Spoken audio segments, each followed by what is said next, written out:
My name is Warren Kimmit. I'm a retired operating engineer, licensed heavy-duty mechanic, and I have built many logging roads and done a lot of blast and fill like this in the Yukon.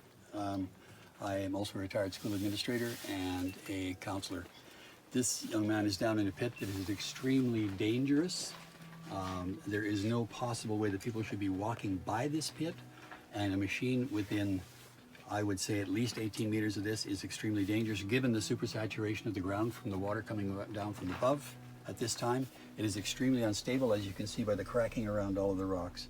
The concept behind the well was to create a hole in the ground and install a dragon inside of it so that somebody could physically lock themselves into this 6-foot pit as a hard blockade to try and prevent the deforestation of old growth forests. Dragon is a PVC device concreted into the ground that I have clipped my arm into. It's very boulderous terrain, very hard packed, full of boulders, and above my head was a rock that might have weighed 200 pounds, and to the left of my head was several other rocks that were crumbling and looking like they were going to fall. There's a huge piece of granite above his head that if that comes loose, that will certainly break his neck and probably kill him. The ones behind him are in the same situation.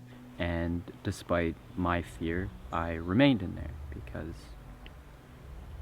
I had to. The reason why I had to spend such a long period of time in the well without leaving is because the RCMP would come up every hour and a half or so up the line looking for anybody who had left a hard obstacle such as a dragon unmanned, and they would actively seek to destroy them. So it happened frequently where they caught somebody off guard and they destroyed the hard block that they created. I realized that the well was a great asset to resisting the police moving the line forward, and that if we lost it, it would be no good. And I spent the next couple days while it was the front line hunkering down and spending a lot of beautiful moments existing with just feeling ironically grounded and a part of the landscape, observing nature and just reflecting on how meaningful this land is and the reasons why I was there. The things you find when you're working on the block. Nature connection. A gentleman who has a substantial amount of experience in the construction of roads and the dangers involved advocated for me heavily, putting himself at risk of arrest to advocate for me by expressing to the RCMP the very real dangers that would be incurred by utilizing an excavator anywhere in the vicinity up to about 25 feet, and most certainly the very real risk of grievous physical injury if they were to try and extract using an excavator. In this case, we have water up here. That ground is super saturated. You could put one bucket load out of there and all of a sudden that water will come up from the bottom so fast you won't believe it, and the boy will drown. There's all these possibilities. WorkSafe BC would never allow that, nor would they allow your member to be hanging off a bucket with a badly tied knot. I mean, it's ridiculous what's happening here. It's extremely dangerous, well, and there's no reason to continue it. Those are your opinions, sir, and you're entitled to That's them. my professional opinion, and I Okay. am an operating engineer, That's a licensed heavy-duty mechanic with 18 years experience in this. I heard you in there. That's good. So, yeah, so like I said to you, everybody's entitled to their opinion, and you have yours, and we have ours, and we'll go from there. There is just a multitude of issues with bringing a machine within 20 feet of this man. What do you think about like a jackhammer? Absolutely. Pretty brave. Yeah. Cool. The 2 days I was in there, I was very much under the impression that the RCMP would move to use an excavator on me, and I felt a great deal of terror and a very real fear at the harm I might be faced with. So the morning of July 15th, around 9 a.m. when they started enforcing arrests, there was a line of rubble and boulders.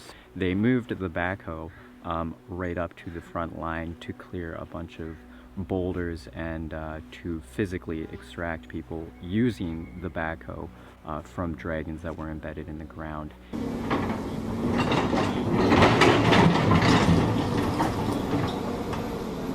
And being in such close proximity to it, I could feel the reverberation, the echo through the ground. Small bits of dust and debris and rock fell on me as it advanced, and I certainly feel as though the RCMP bringing the backhoe so close to me was an intimidation tactic. Nobody prior to this had told me they would not use the backhoe to extract me. And when I was left alone and felt the backhoe there, I was terrified they were going to use it on me.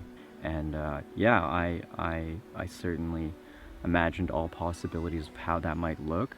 The fear of dying or being seriously injured was on my mind a lot at that time. And I still chose to hold it. And I was supported in a lot of ways by a lot of individuals right up until the time that they started clearing people out of the camp itself. They threatened to arrest anybody who existed in the camp. No machine can come near this. This is an extremely dangerous situation, and I would like to observe and make sure he's safe. I spoke to the officer yesterday in charge. Do you have any credentials or anything? I gave my name and all my identification, everything. I'm an operating Who engineer. did you give that to? The fellow yesterday. Okay, so for now I'm going to have you go across the line because we're not doing anything yet. I'm going to verify everything that you told me. Okay. And if you're allowed, They I'm have gonna my bring name you and back. number. They sent it down yesterday. This way. And Continue on, please. If I'm going to bring you back, I will come get you. You understand that? So we're gonna need you back behind the yellow line down there. Who is the extraction team here? Nothing's happening. Please go behind the line like you're at. Can you go please behind the line? Okay, so You're not gonna be able to help out. it's your turn to go behind the line, please. Yeah.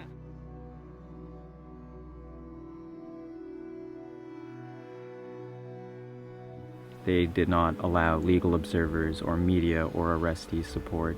Are you planning to use an excavator today? I'm not planning to use anything. I'm not part of the obstruction removal team. That's another team. Are you guys the extraction team?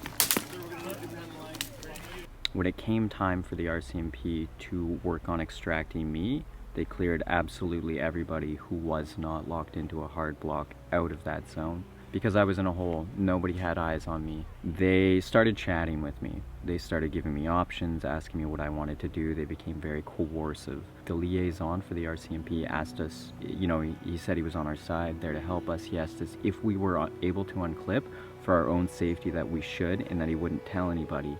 Two individuals said that they were able to unclip in case of an emergency. A gentleman that was behind me said that he was stuck and was not able to move or remove his clip from the dragon in case of emergency. I also informed the liaison that I was physically unable to do so. I was wearing gloves, couldn't get the gloves past the carabiner, so I was stuck. The commanding officer, by the sounds of it, came up and he started being very coercive. He started asking me questions. He told me that he would bypass my 6-foot trench, move up the line anyways, that they would leave me and not do anything with me, but that they would still move up. The other option was that they could move to extract me, and he asked me what my plans were, what I wanted, and I told him that by the sounds of it, the only way I was getting out of here is if they were able to extract me. And he said, so you want us to extract you then? And I said, yeah, sounds like it. And it was at that moment that the commanding officer said, great, this is now a search and rescue operation. Anybody who is able to unclip must leave now or face criminal charges for obstructing a search and rescue operation. He then radioed into Lake Cowichan to call for a fire truck, ambulance, and to enact a search and rescue operation. The two people who were able to unclip did so they wouldn't face criminal charges. I was eventually left completely alone with no one but maybe 20 RCMP officers. When the RCMP officer, the commanding officer, said, great, it's now a search and rescue operation, I said to him, wait a moment, that's not what I agreed to, I would like to rescind that. When I did that, he said, oh, so you're lying to me, you want us to just move up, you must be suicidal then, we will arrest you under the Mental Health Act and charge you because you're suicidal. I looked at him and said, that's completely ludicrous, that's not it. And then he threatened to charge me criminally regardless. They said there was a search and rescue operation underway, and I was faced with the option. I could sit there for however long it took, however many days it took for search and rescue to be able to extract me, alone, surrounded by nothing but police, talking to me, manipulating me, trying to coerce me, when they were still able to move up the line.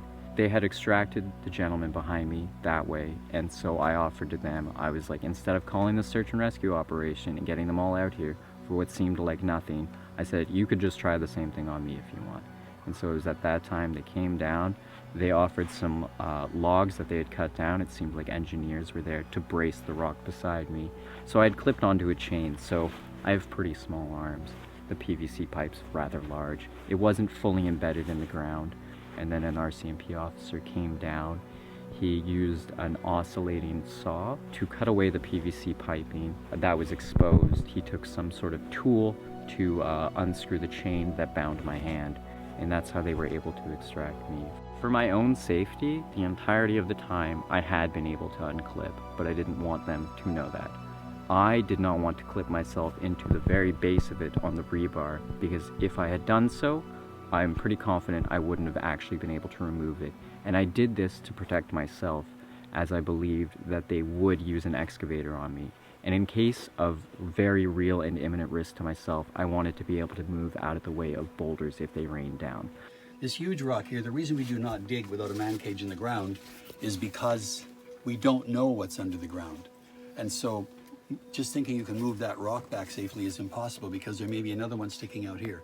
Every dragon extraction that I have seen is extremely dangerous. You do not bring a machine in close to someone in this kind of soil. In sand, maybe, and that's dangerous. But in this kind of soil with huge rocks underground, that is ridiculous. WorkSafe BC would shut this down in a heartbeat. They need to see this and they need to act. This is not okay.